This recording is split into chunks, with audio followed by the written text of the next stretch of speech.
To join the gang, this man has been tasked with carrying white powder inside his body. To find out whether he managed to do that, watch our recap of the movie Shot Caller. We are shown a prison with numerous cells. In one of them, we see an inmate named Jacob Harlan, whose nickname is Money. He writes a letter to his son Josh asking for his forgiveness. We learn that Money has been in prison for several years and he is out on parole. He is about to set up a big deal to sell guns to a Mexican trafficker. On the outside, he is met by an ex-convict named Frank, aka Shotgun, and a soldier named Howie. Harlan goes to meet his gang members. They throw a big party. We realize that our hero is a serious authority figure. A beautiful blonde offers him some fun, but the man refuses. He leaves the room, and at the same moment, the house where the party is taking place gets attacked by gunfire. One of the girls gets shot, but Money and his friends manage to escape. Taking Howie's car, our hero drives to the motel. On the way, he remembers his past. 10 years ago, he was a successful stockbroker, enjoying life with his wife Kate and a young son Joshua. One night they were having dinner with their friends. Harlan was drunk but got behind the wheel and ran a red light. This caused their car to be involved in an accident. Harlan's close friend and colleague was killed, and the man himself was arrested. His lawyer advised him to plead guilty, because if he lost the case, he would go to prison for 7 years. Much to the disappointment of his wife, Harlan agreed with the lawyer. He was sentenced to 16 months in prison. Let's return to the present and meet another hero.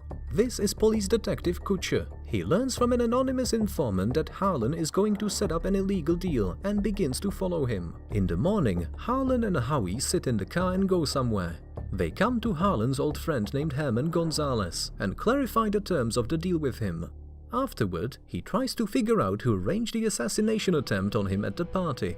Apparently, there is a traitor in his gang. Now we go back in time again. We see Harlan being taken to prison. His lawyer warns him that he will be sitting with the most dangerous criminals and he needs to learn how to defend himself, otherwise they will constantly bully him. All the newly arrived prisoners end up in a huge cell. They are immediately subject to taunts and threats. The first night in prison comes, and Harlan sees the prisoners pounce on one of the inmates and pull down his pants. To establish himself in prison, the next morning, Harlan gets into a fight with a dark-skinned inmate.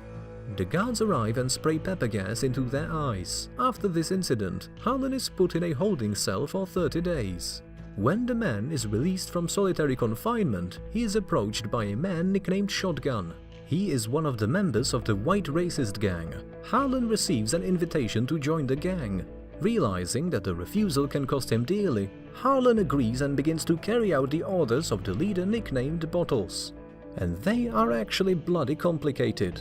For example, Harlan is asked to smuggle banned substances in, his own anus. And he does so. This is when he got his own nickname, Money, explained by the fact that he worked as a stockbroker on the outside.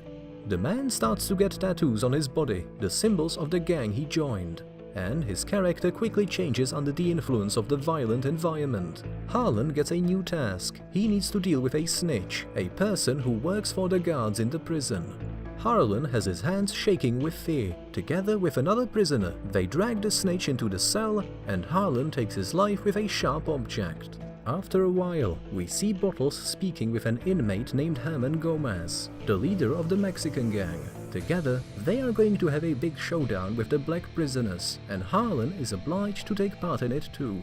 A violent fight ensues. The guards throw smoke bombs, but the prisoners can no longer be stopped. At one point, Harlan notices that Herman Gomez needs help and attacks his rival. Gomez thanks Harlan for saving him. However, Harlan took the prisoner's life, and for this, he received additional 9 years in prison. The man is transferred to a maximum security prison. At the same time, Kate files for a divorce, after which Harlan loses all communication with his family.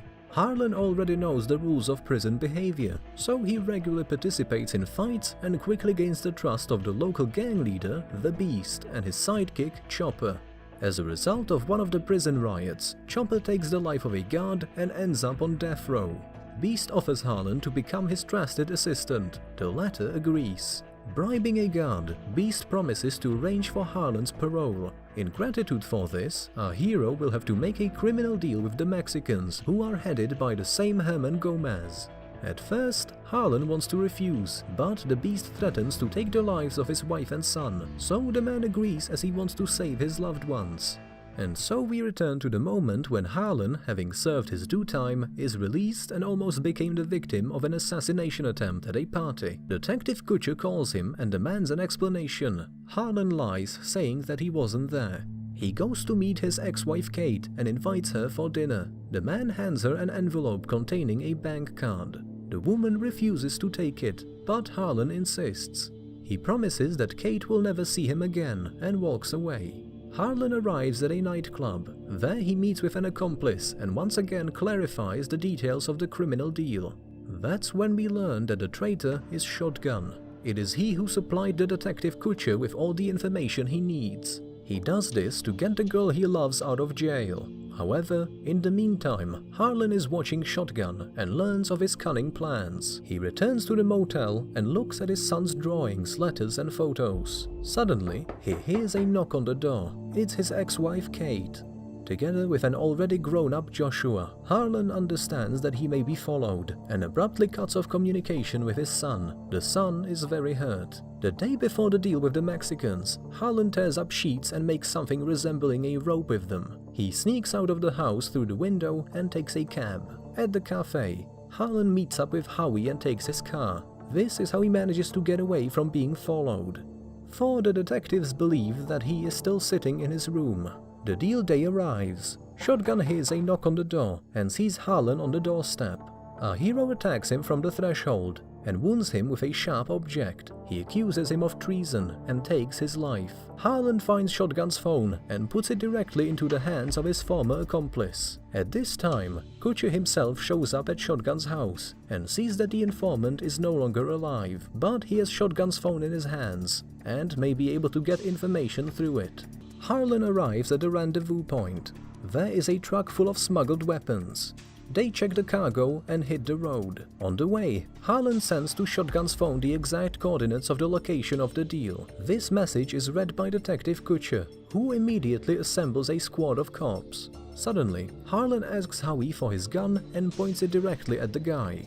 Through threats, he learns that Shotgun has taken half of the shipment of guns and hidden them somewhere else. After ordering Howie to forget about it, Harlan pushes the guy out of the car right on the move and drives himself to a deal with other smugglers. There, Harlan tells Gomez that Shotgun and Howie have turned out to be traitors. The smugglers start loading up weapons and at that moment notice police cars. They start firefighting. Harlan and Gomez are handcuffed. The cops are very pleased with their work. Harlan gets a life sentence without the right to review his sentence. Kutcher offers him to rat out the Beast, but he refuses to do so, even in exchange for complete freedom. Harlan knows that he will be found and eliminated anyway. Besides, Beast himself is well aware that it was Harlan who foiled the deal with the Mexicans. Bribing a guard, he arranges for them to meet at the prisoner's exercise yard. There, Beast threatens the man with a reprisal to his family.